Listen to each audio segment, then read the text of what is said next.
my God. What's the gift? Jenna kindly gave everyone gifts. It was lingerie. Mine was green with black lace. It's not my style. Okay. But you didn't say, oh, it's not my style. You came down, I hate it. I look like a Christmas tree. Oh my God, you guys. Hey guys, welcome back to my channel. It's your girl, the Brooke Ashley, and today we are here to discuss The Real Housewives of New York, Season 14, Episode 3. And before we get started, let me just say this, that I'm really loving this cast. I like what everybody's bringing, and I know that I usually like to wait at least 5 episodes in, but I think that it's safe to say that Jenna Lyons continues to be my favorite. She's just that girl. I'm sorry, but I just like her a lot. Like, she really can't do any wrong. I love how vulnerable she is. I love her self-awareness. Like, she truly knows herself inside and out. She's not putting on airs. What you see is what you get, and I am here for it. Now, some of these other ladies could take notes. Jessel, you need to work on your delivery and your apologies, because that non-apology that you gave to Jenna at brunch, I said no, ma'am. No.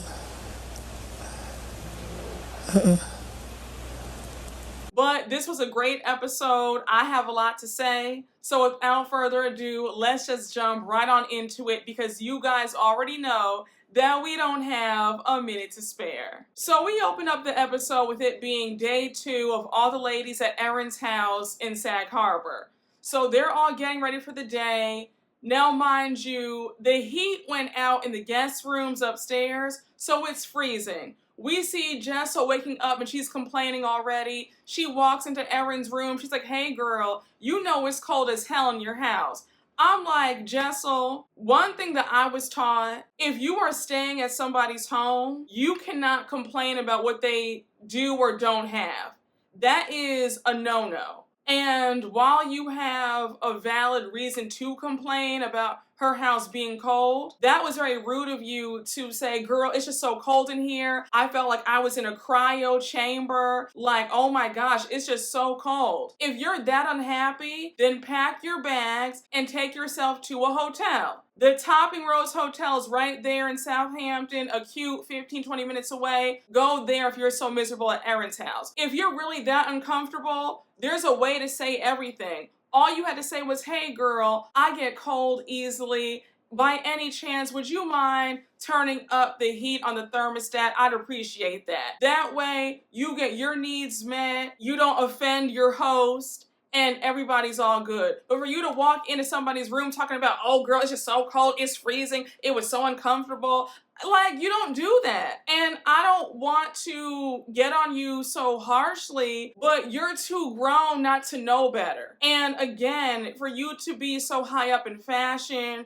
you're in elite circles, there's a way to conduct yourself, and that's not it. You could tell Erin was so over it. She was like, oh my gosh, it is so overwhelming hosting these ladies. They have all these complaints. Of course, the heat would go out in the guest rooms. At this point, I'm about to leave my damn house because there's no winning with these ladies. So now Jessel makes a joke about how she's about to go stay at a hotel or go stay at Jenna Lyons' house. Now, we all know that Jenna Lyons also has a Hamptons home as well, and that's where she was last night. And now, of course, they start talking about how Jenna left in the middle of the night, and Erin's offended by that. Now, mind you, Uba's also in Erin's room now, so the three of them are talking about Jenna's early departure, and they're all offended by it. Uba's like, that wasn't right. Who does that? And now we see the flashback of the night before, and Jenna's leaving, and she's like, guys, I have an early call in the morning. I have to work, so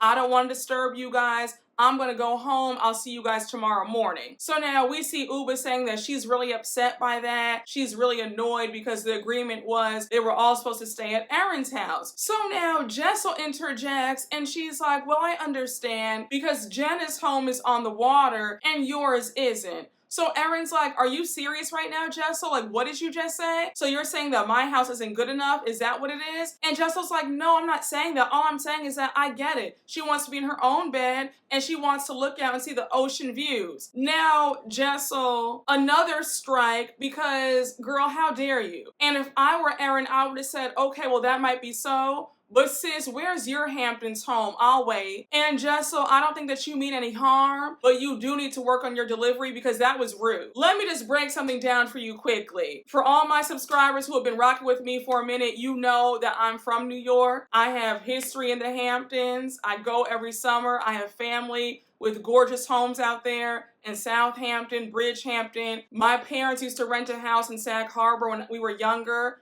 It was beautiful, all right? So I'm very familiar. Let me be very clear. Having a home in the Hamptons is a flex. From Sag Harbor to Amagansett to Sagaponack, Southampton, Bridgehampton, Montauk. Baby, whether you're on the water or not on the water, like I said, it's a big flex. And Jessel, like I said earlier, where's your house in the Hamptons? I'll wait, but that was very insulting. And we would have had an issue had you said that to me. I'm just saying, because I'll be damned. Like, who says that? You don't have to say everything that comes to your head. So they're still discussing how Jenna Lyons left, how Erin is offended and really upset by it. Sai walks in and Sai says, yeah, that was pretty rude of Jenna to do that. Now, let me just stop right here for a minute, right? While I understand that Erin is hurt because she wanted all the women to stay over, in this case, and I'm not being biased, I swear I'm not. If I were Erin, I would not be that upset because you know that Jenna has made it very clear that she's not really a girl's girl. She's not super warm and fuzzy. She's not big on girls' trips or big girls' nights. She's out of her element.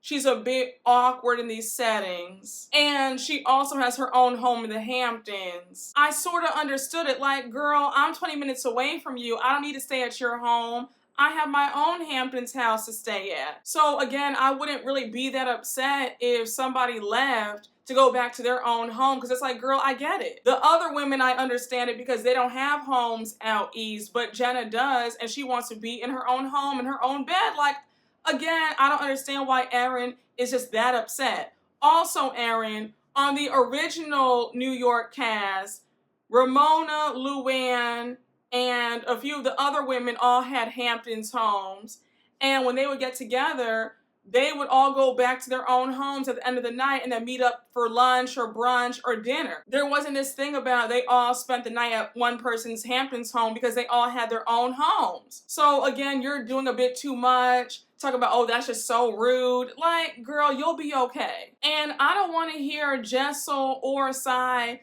talk about what's rude.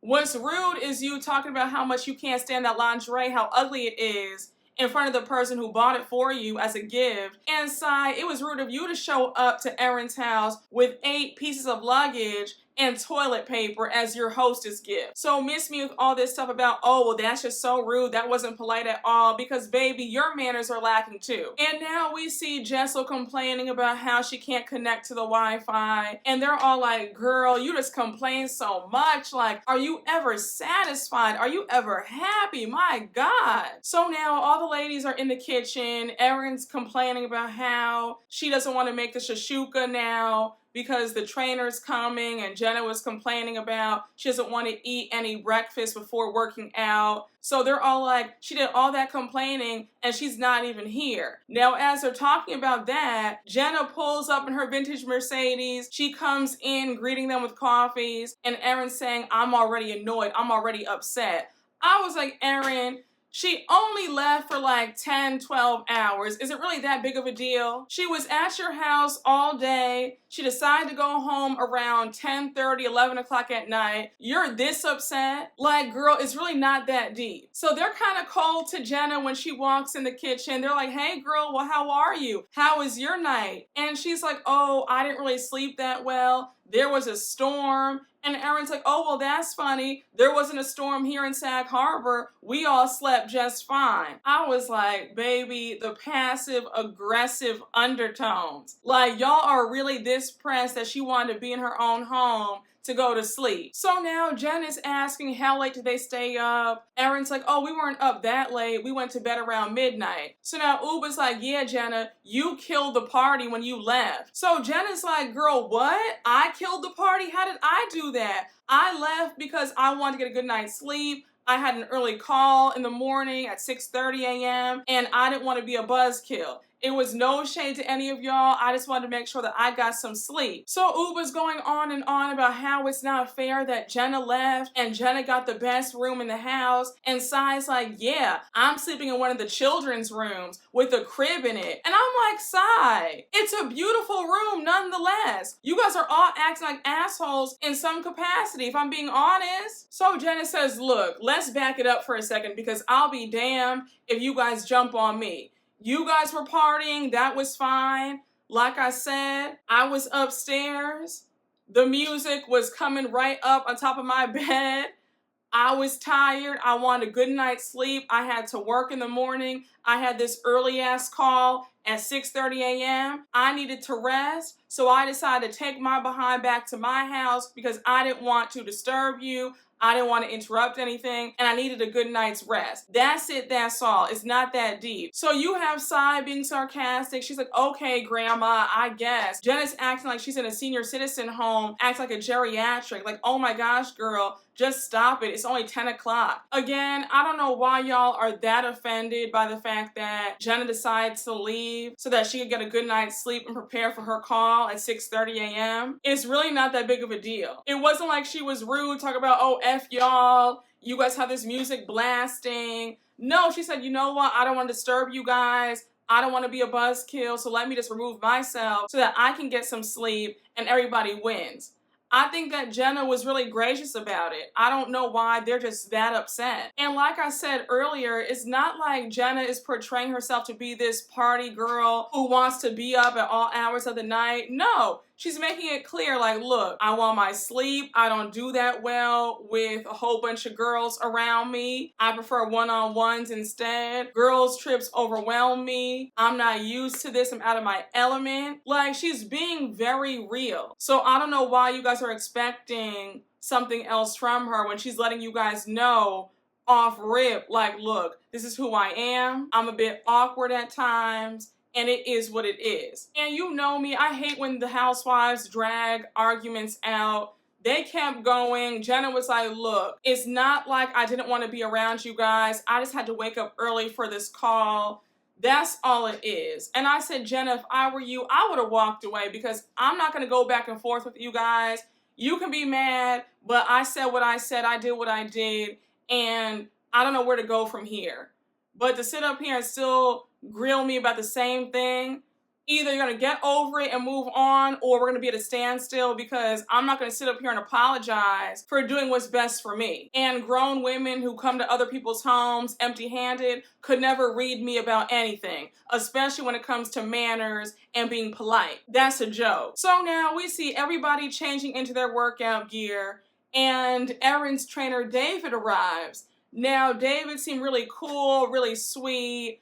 Uba immediately liked him. She was like, oh my gosh, he's just my type. He's African too. Like, I like what I see. Baby, the way Uba was flirting down, she was like, oh my gosh, like, now I can't wait to work out. David loved it. He was gushing. He was like, oh, like, okay, like, nice to meet you. He was like, wait, you don't work out? How do you have that body and you don't work out? She was like, well, you know, like, I just eat really clean, but for you, I'll work out any day. Let me tell you something. Trainers and the tennis pros in the Hamptons, they make bank. So I said, I know David's doing well. So now they're all in the backyard working out with David, and we see Brynn arrive. Now, Brynn, baby, what were you wearing? And I screamed when Uba saw her, and Uba said, girl, this look is giving very much Mississippi down by the river. It is not giving New York.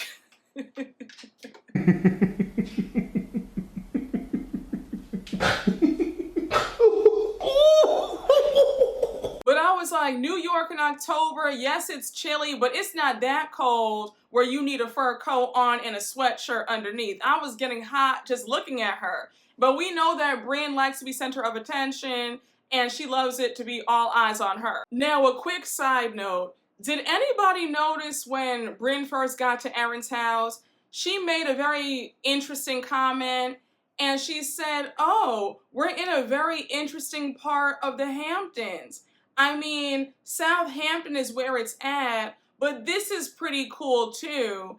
And Brynn, I like you a lot as well, sis, but I caught that subtle shade.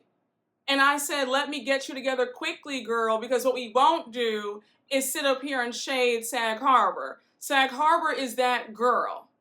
Okay, so I said, don't sit up here talking about, oh, you know, Southampton's where it's at, Sag Harbor. Like, you know, it's all right. Like, you know, she's cute. Don't do her. Sag Harbor is also that girl. So I said, not too much. All right. And again, if somebody's allowing you to stay at their gorgeous Hamptons home, you need to be gracious.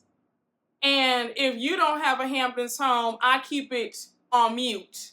All right? Because I can say, girl, now where's your home? Where's it at? Not too much. Now, you know what's so funny? The world is so small because one of my cousins is best friends with someone that he went to school with, and Brynn is their child's godmother. I was like, oh my gosh.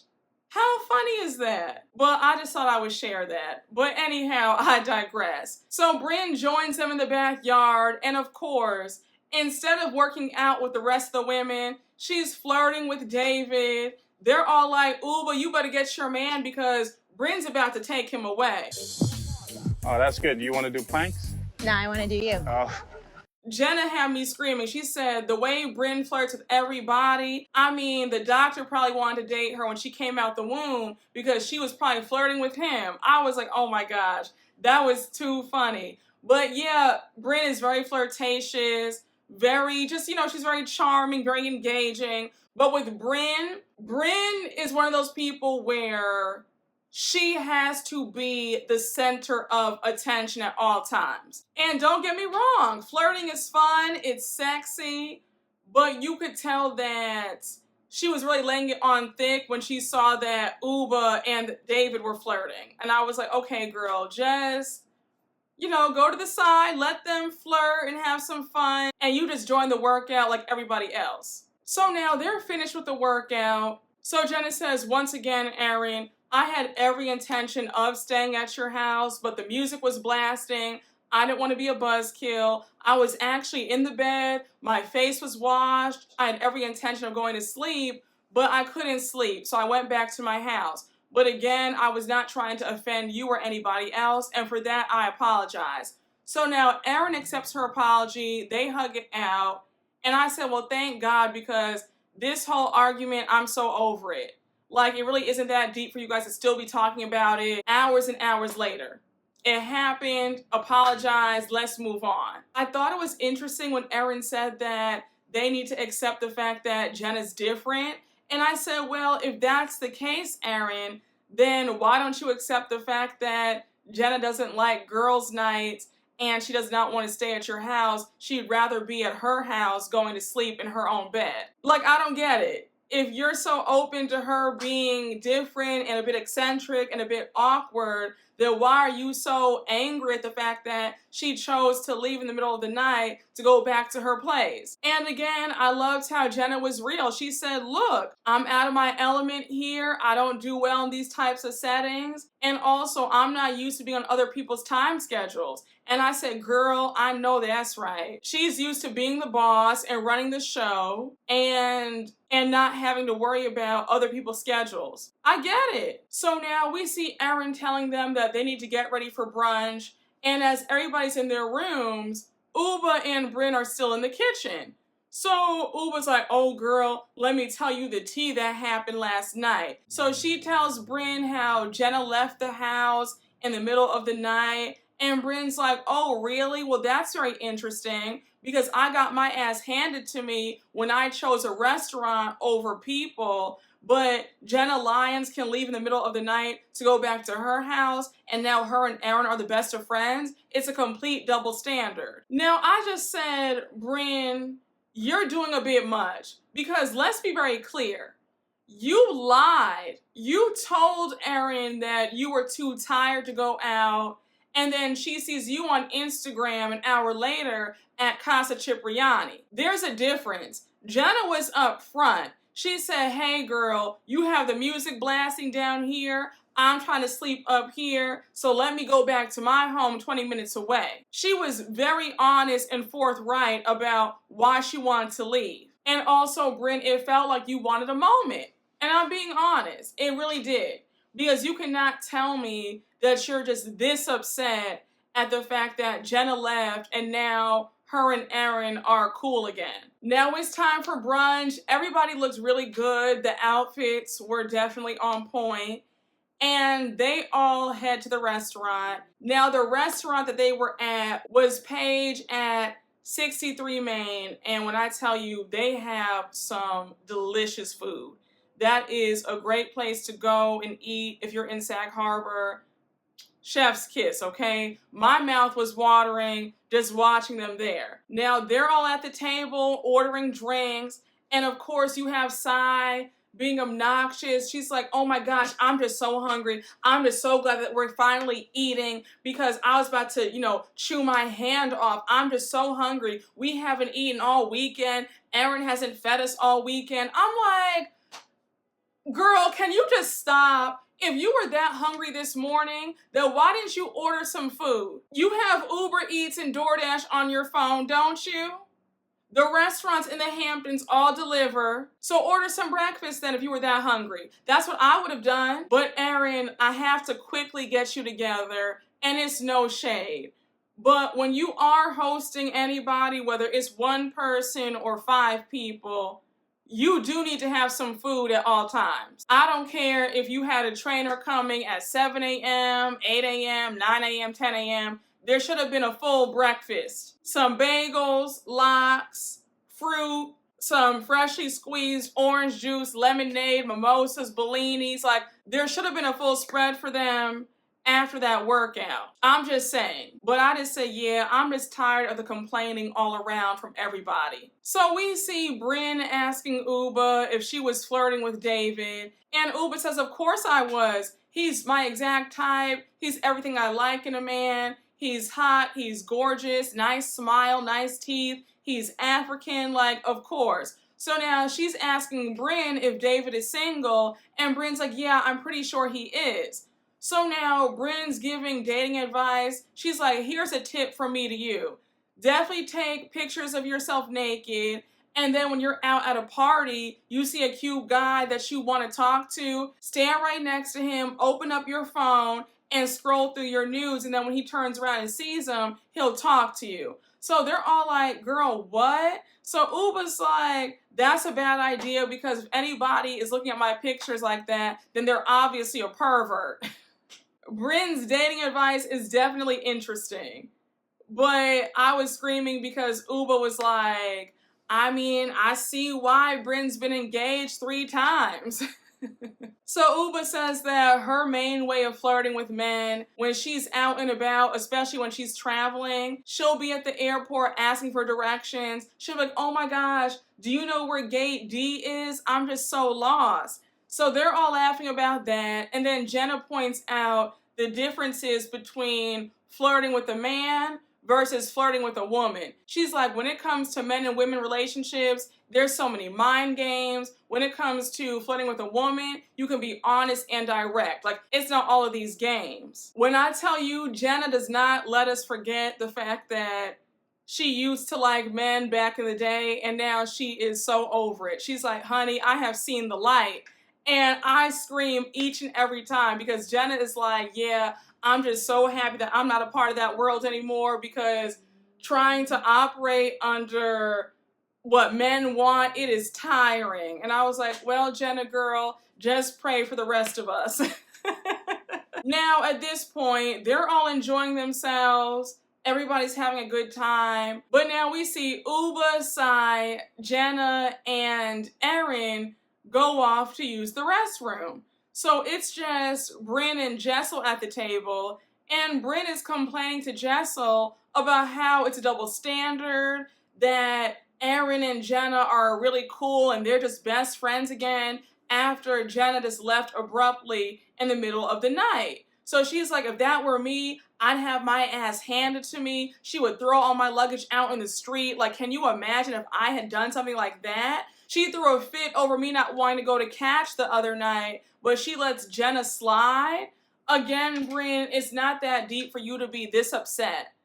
Also, like I had stated earlier, you weren't honest. You had told Aaron that you were too tired to go out when the whole time you just did not want to go to Catch. So they all get back to the table, and of course, Brynn brings up her issues. And Aaron's like, girl, what's going on? We just sat back down. Like, what are you mad about? So Brynn says, I think it's so funny that you and Jenna are key-king in the bathroom after what she did. She just left your house. So Aaron says, girl, what do you want me to do?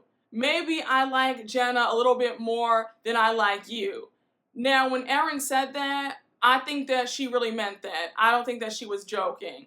I think that Aaron likes Brynn, but I think, and I could be wrong, I'm just giving my opinion from where I'm sitting. I think that Brynn's need to be center of attention and Brynn being so hyper fixated on status and only being seen at the hottest places, I think that that kind of wears Aaron out.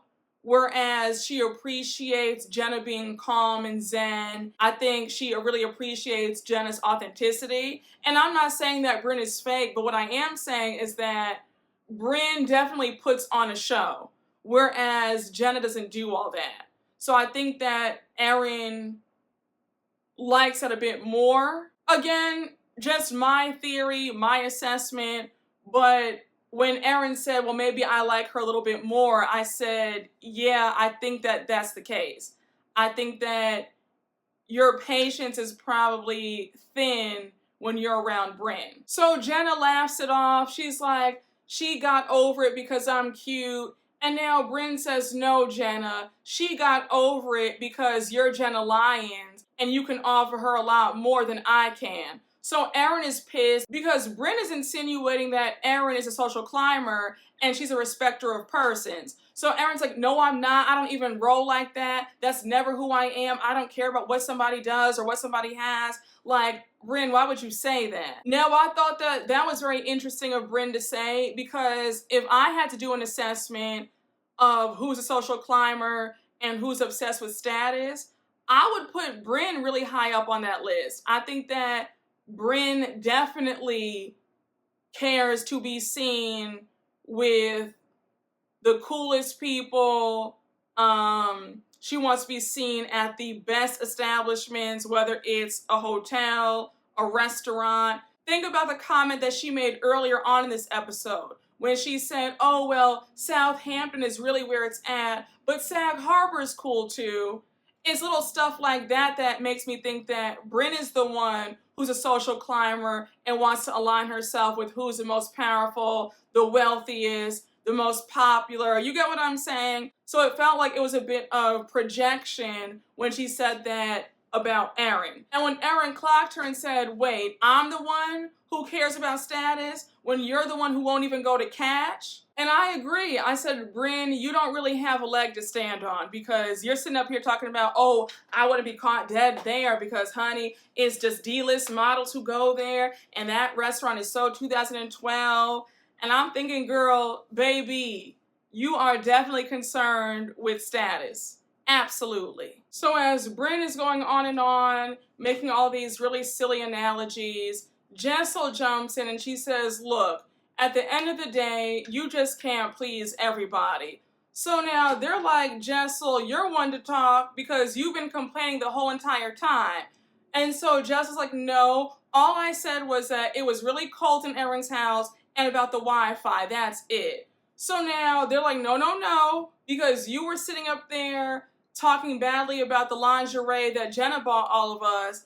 And she's like, all I said was it wasn't my taste. No, I said, Jessel, what we won't do is play dumb. Because you remember exactly what you said the night before. You weren't that drunk. And I really did like how Sai called you out. She said, Jessel, that's not what happened, and you know it. You were stomping around the house talking about, I hate this. I look like a Christmas tree. So they all start laughing. Jenna's just sitting there picking at her food.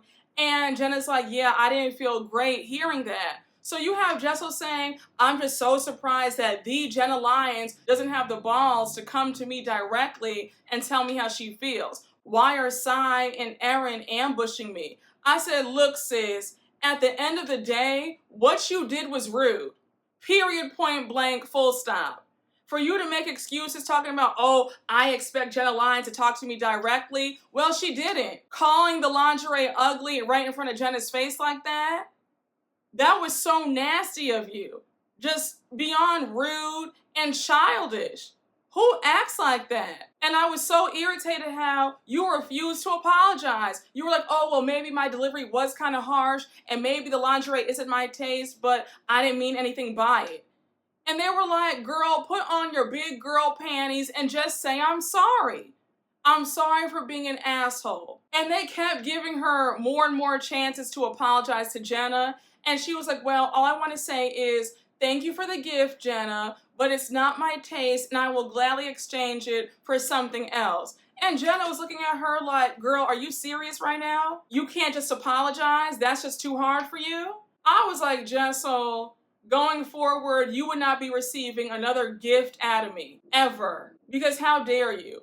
You just refused to say, I'm sorry. And when Erin said, for a woman who hasn't had sex in 2 years, she sure has a lot of thoughts about lingerie, I said, oop, the shade of it all. I said, Jessel, like I said in the last recap, you should have kept that quiet because now they're clowning you and your lack of a sex life. When they went back to Erin's house to get ready for dinner, I thought that everybody looked great. I loved Brynn's dress. That blue was gorgeous on her. I liked the dress that Jenna wore. She wore one of Uba's black dresses. She looked really good. I loved how Erin had a chef come over. I said, yes, girl, feed the people.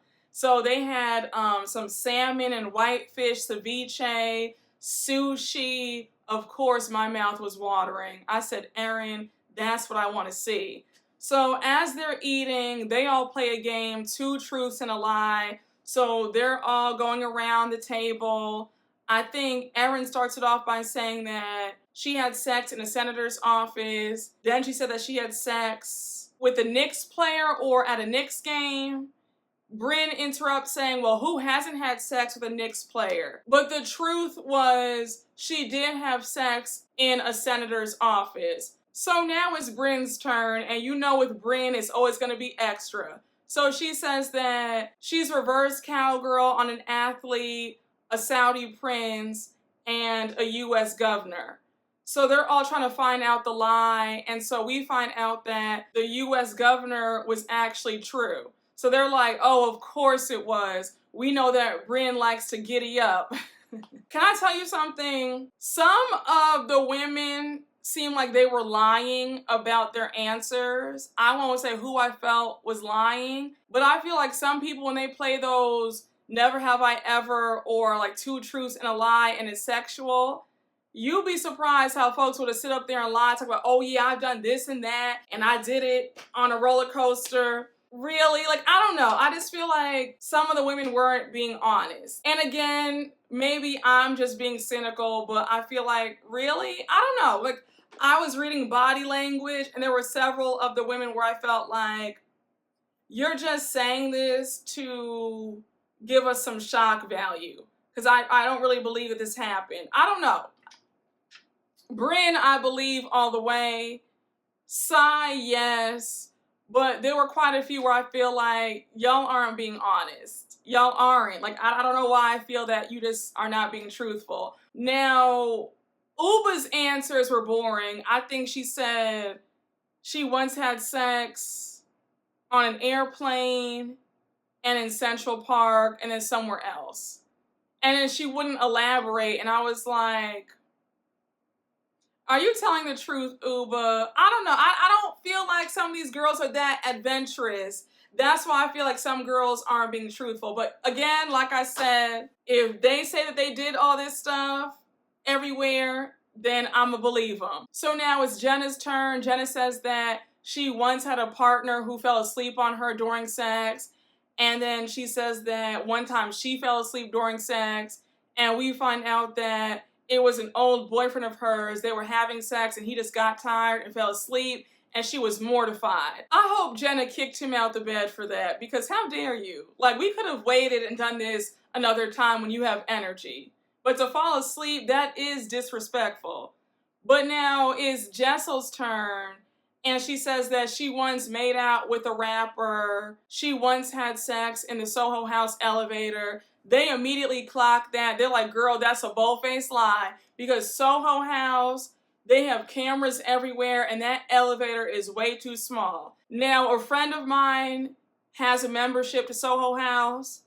I've gone. I can assure you that you are not having sex in that elevator. So I said, yeah, girl, you're not telling the truth. That's a lie. That's the lie. And then she says that she once had a popsicle stuck up her vagina. So they're all like, excuse me, what's the story behind that? What happened? How did it get stuck? What were you doing? But Jessel confirms that yes, it is a true story. It really did happen. And Aaron was like, was this with Pavitt? And she said, no, it was with somebody else way before him. I was surprised to hear this coming out of Jessel's mouth too. Jessel kind of gives me prude. So I was like, oh wow, well let me find out. But apparently Jessel back in the day, honey, she liked certain things and that happened. So now dinner's over. They go outside to sit around the fire pit, and Brynn brought out the drinks. So they're drinking some sake out of these cups, and Erin starts joking around. She's like, oh, you like my cups? They're from the dollar store. So Erin goes on to say how much she just loves the dollar store, how it's so much fun. And Sai's like, you like the dollar store? Excuse me? Like, absolutely not. I grew up with everything that we had.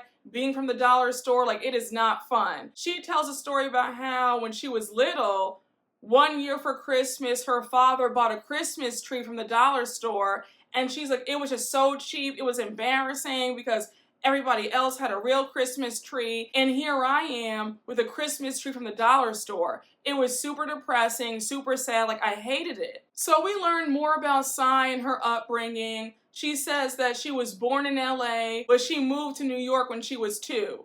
So she goes on to say that her dad was in Florida and how neither one of her parents could afford to take care of her. So she was always bouncing around between other relatives, always having to change schools, and because of that, she was bullied a lot. So we also learned that when Sai was 16, she moved out and got her own apartment. She said that she was working at Sears, the rent was cheap, and she was living with a roommate from high school. So we go on to find out that she went to college, but because she couldn't afford to pay for college, she couldn't take out any more loans, she had to drop out in her junior year. And when Brynn asked Sai, where did you get your strength from? And Sai said, honestly, my imagination, just daydreaming, pretty much manifesting.